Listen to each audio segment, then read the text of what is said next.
Radhe Radhe friends and welcome back to my YouTube channel. तो friends, सुबह morning में उठने के बाद मैं अभी छत पर आई थी और अभी जो है देख सकते हो अभी धुंध अभी है बाकी, क्योंकि अभी धूप नहीं निकल रही है आजकल। और ये डेकोरेशन है, जब रविदास जयंती थी हमारे यहाँ तो उसके 2-3 दिन बाद तक ये डेकोरेशन रही थी। एंड फ्रेंड्स, उसके बाद ना जैसे कि आप लोग देख रहे हो हमारी छत पर एक पैरोट है उधर लास्ट में किनारे पर। तो ये मुझे काफ़ी अच्छे लगते हैं, तो बहुत प्यारे लगते हैं जब ये एक साथ आते हैं पक्षी। सुबह सुबह इनकी जो आवाज़ होती है वो भी बहुत आनंदमय होती है। तो देख सकते हैं वो उड़ गया है अभी, और मैं अभी जो है इसके पास ही जाने वाली थी जैसे कि आप लोग देख रहे हो। एंड फ्रेंड्स, उसके बाद ना फिर मैंने ये रात कपड़े धुल दिए थे और रात बहुत ज़्यादा लेट हो गई थी, शाम हो गई थी, तो उसके बाद ना फिर मैंने रख दिए थे। तो अभी जो है मैं छत पर आई थी तो फिर मैंने सबसे पहले कपड़ों को फैला दिया है जैसे कि आप लोग देख रहे हो, बहुत ज़्यादा थे तो ऐसे ही थे। उसके बाद ना फ्रेंड्स फिर मैं नीचे आ जाती हूँ। नीचे आने के बाद ना फिर अब मैं रेडी होंगी। यहाँ पर जो है मुझे फेस वॉश करना था। उसके बाद जो है यहाँ पर स्कूल जाने के लिए मैं रेडी हो जाती हूँ। जैसा कि आप लोगों को पता है कि मैं स्कूल में टीचिंग कराती हूँ एज अ प्राइवेट टीचर, मैं स्कूल में पढ़ाने जाती हूँ। तो यहाँ पर जो है मैं रेडी हो गई थी। फिर मैं आप लोगों को एक बात बताना चाहूँगी कि मेरी वीडियो काफ़ी टाइम से नहीं आई है क्योंकि मेरी तबीयत ख़राब हो रही थी, मेरी तबीयत सही नहीं थी। तो अब जो है मेरी तबीयत धीरे धीरे ठीक होने लगी है और जैसे कि आप लोग देख रहे होगे मेरी आवाज़ भी थोड़ी अजीब सी हो गई है। तो अब धीरे धीरे पहले से तो बहुत ज़्यादा ठीक हो गई है। पहले तो मुझसे बोला भी नहीं जा रहा था, बहुत ज़्यादा गला बैठ गया था मेरा। एंड फ्रेंड्स, उसके बाद मैं अभी स्कूल में आ गई थी। स्कूल में आने के बाद ना फिर अचानक से चारों तरफ बादल ऐसे छा गए और बहुत मौसम ख़राब हो गया था। एंड फ्रेंड्स, उसके बाद ना फिर मैं वापस से घर आ जाती हूँ। घर पर आने के बाद ना मैं आप लोगों को दिखाती हूँ कि मैंने बीच बीच में ये मेरे वीडियोस मैंने बना रखी है कि मैंने क्या क्या काम किया था अपना। तो जैसे कि आप लोग देख रहे हो ये जिला रुद्रप्रयाग है, उत्तराखंड का जिला है। उत्तराखंड में 13 जिले हैं और इससे पहले जैसे कि आप लोगों को पता है कि मैं उत्तराखंड की जिला सीरीज़ को कंप्लीट कर रही थी, उसके नोट्स बना रही थी, हो गई है। एंड फ्रेंड्स, ये जो है अब उत्तराखंड का भूगोल जो कि मैं जरधारी क्लासेस यूट्यूब चैनल है, इस नाम से जरधारी क्लासेस के नाम से एक यूट्यूब चैनल है जहाँ से मैं क्लासेस ले रही हूँ। वहाँ पर कुछ वीडियोस है बेसिक सी, तो मैं उसके नोट्स बना रही हूँ जैसे कि आप लोग देख रहे हो। तो ये मेरे नोट्स है जो कि मैं फ्रेंड्स बना रही हूँ।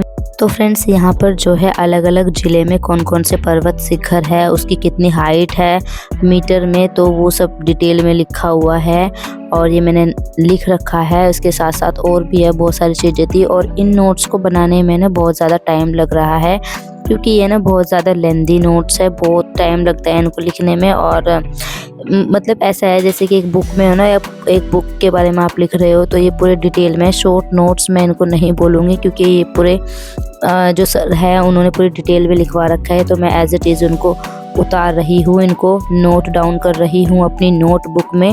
तो फ्रेंड्स, जैसे कि आप लोग देख रहे हो, और इसी के साथ साथ में ये मैंने छोटा सा एक इधर डायग्राम भी बनाया था ताकि मुझे समझ में आ जाए क्योंकि काफ़ी टाइम के बाद जो है मैं भूगोल पढ़ रही हूँ। मतलब उत्तराखंड का भौगोलिक क्षेत्र, यानी कि आप बोल सकते हो उत्तराखंड का भौगोलिक विस्तार, जो भी आप बोल सकते हो, उसके बारे में हम यहाँ पर पढ़ने जा रहे हैं और उसके मैं नोट्स बना रही हूँ। कुछ सर ने शॉर्ट ट्रिक भी लिखवा रखी है ताकि हमें ईजिली याद हो जाए।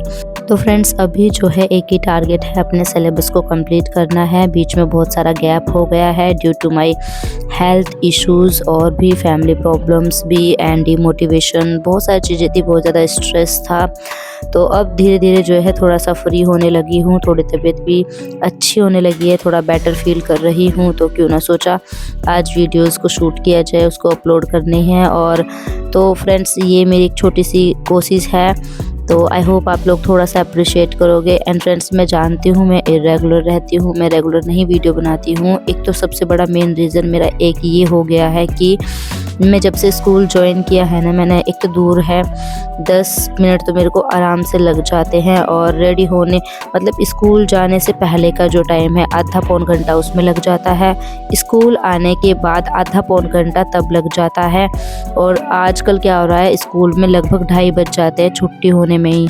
तो काफ़ी ज़्यादा टाइम मेरा उधर जा रहा है और मैंने सोचा था कि अपने स्कूल को एज अ प्राइवेट जॉब रखूँगी, बट पता नहीं क्या हो गया है कि वहाँ पर ज़्यादा टाइम जा रहा है, या फिर ऐसा बोल सकते हो ज़्यादा ही टाइम वेस्ट हो रहा है। मेरा सिलेबस इसलिए कंप्लीट नहीं हो पा रहा है। उसके बाद जब स्कूल से आती हूँ तो फिर घर के भी काम करने होते हैं, छोटे मोटे के साथ साथ फिर कुछ कभी कभी बड़े भी काम होते हैं, जैसे कपड़े बहुत सारे धुलने होते हैं, फिर खाना भी बनाना होता है। फ्रेंड्स, ये जो सब काम है वो हमारी लाइफ का पार्ट है और ये कभी ख़त्म नहीं होंगे। तो इसलिए मैं सोचती हूँ कि अपना बीच में जो भी टाइम मिलता है उसमें अपने नोट्स को प्रिपेयर करूँ, अपने नोट्स को बनाऊँ, ताकि मेरा सिलेबस कंप्लीट हो जाए। एंड फ्रेंड्स, इसी के चक्कर में मेरी वीडियोस भी इरेगुलर हो जाती है, क्योंकि काम करने के बाद ना मैं बहुत ज़्यादा थक जाती हूँ, फिर नींद आ जाती है, पता नहीं चलता है। तो ये सब चीज़ें लाइफ में मेरी अभी चल रही है। फ्रेंड्स, यहाँ पर ना मैं एक चीज़ आप लोगों के साथ शेयर करना चाहती हूँ, टीचिंग से रिलेटेड।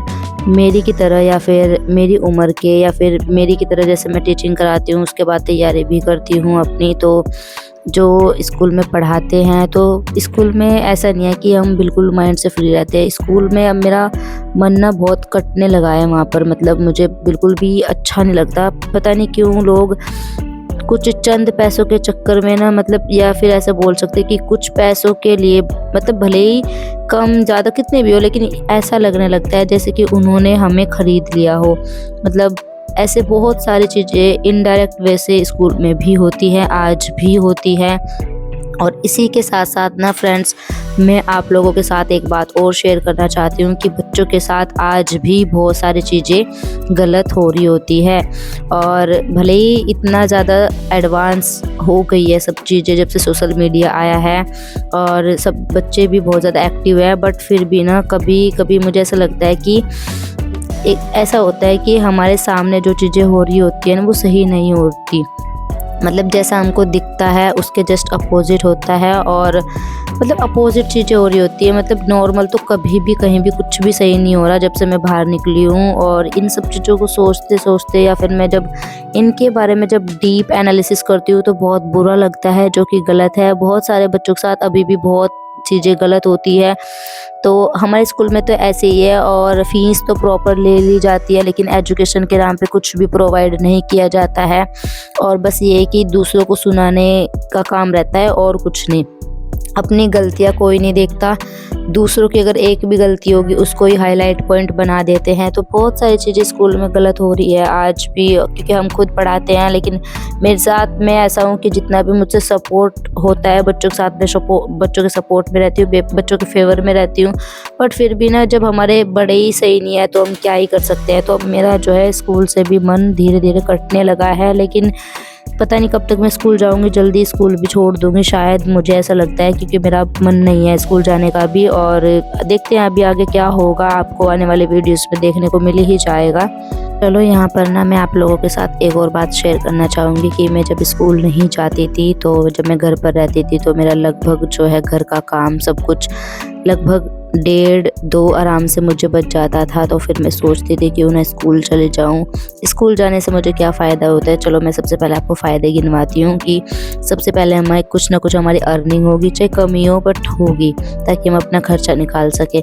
उसके बाद जो हमारी अर्निंग होगी उससे हम चाहे अपने एजुकेशन में या कुछ भी पर्सनल चीज़ के लिए हम इस्तेमाल कर सकते हैं। दूसरा ये था कि आपको फेम मिलेगा, आप मतलब बच्चे आपकी रेस्पेक्ट करेंगे, आपको लोग जानेंगे। तीसरा ये था कि आपको एक टाइम टेबल बन जाएगा। और चौथा, इसके साथ साथ एक और पॉइंट है जो कि बहुत ज़्यादा मोस्ट इम्पोर्टेंट है। जब आप बच्चों को पढ़ाते हो ना, तो उसके साथ साथ बच्चों को तो याद होता ही है, उसके साथ साथ आपके वो जो कॉन्सेप्ट होते हैं और ज़्यादा स्ट्रॉन्ग हो जाते हैं, आपको नॉलेज मिलती है।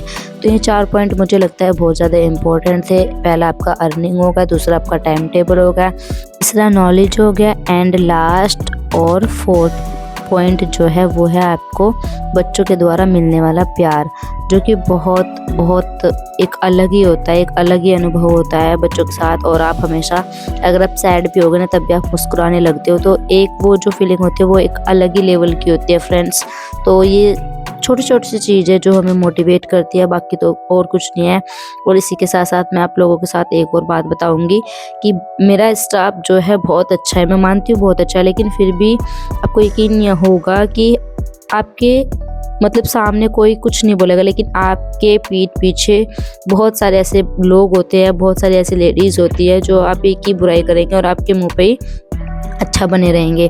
तो ये सब जो चीज़ें हैं ना वो मैं फ़ेस कर रही हूँ अब जा। और मैंने एक मोस्ट इम्पॉर्टेंट जो बात नोटिस की है कि बड़े बुज़ुर्ग ये बोलते थे कि जो लेडीज़ होती है ना, औरतें होती है, वो कभी भी एक लेडीज़ की, यानी कि एक औरत की ही दुश्मन होती है। तो ये बहुत बड़ी बात है, मुझे बोलनी तो नहीं चाहिए लेकिन ऐसा होता है। मैं ऐसा मतलब हम अब जान रहे हैं, देख रहे हैं, तो जो सच है वो सच है। तो ऐसा बिल्कुल होता है कि आपके ही जो स्टाफ के मेंबर होते हैं आपको ही वो मतलब आपको नीचे गिराने के लिए बहुत सारी चीज़ें ऐसी करते हैं जो कि नहीं करनी चाहिए, और उनसे हमें बहुत ज़्यादा हर्ट भी मिलता है। स्पेशल मुझे तो ऐसा, मेरे साथ ऐसा हुआ है, इसलिए मैं आप लोगों को बता रही हूँ। तो ये सब चीज़ें नहीं होनी चाहिए।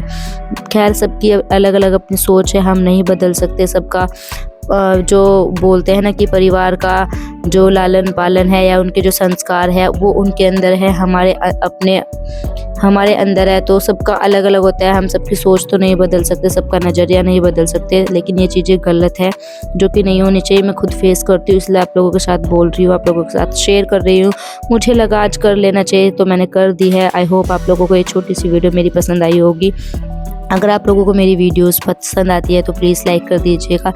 अगर मेरे चैनल पर आप पहली बार आए हो और आप लोगों को नहीं पता मैं किस चीज़ की तैयारी करती हूँ, तो आपको आने वाले वीडियोस में जल्दी देखने को मिल जाएगा। फटाफट से मैं ये वाली सीरीज़ कंप्लीट करके इसको एक साइड में करूँगी। एंड उसके बाद फ्रेंड्स, ये मेरे नोट्स यहाँ पर मैंने कंप्लीट कर लिए हैं। बाकी इसमें कुछ वीडियोज़ और बची, उसको मैं आने वाले टाइम में कंप्लीट करूँगी। मिलते हैं नेक्स्ट वीडियो में, तब तक के लिए bye bye and take care.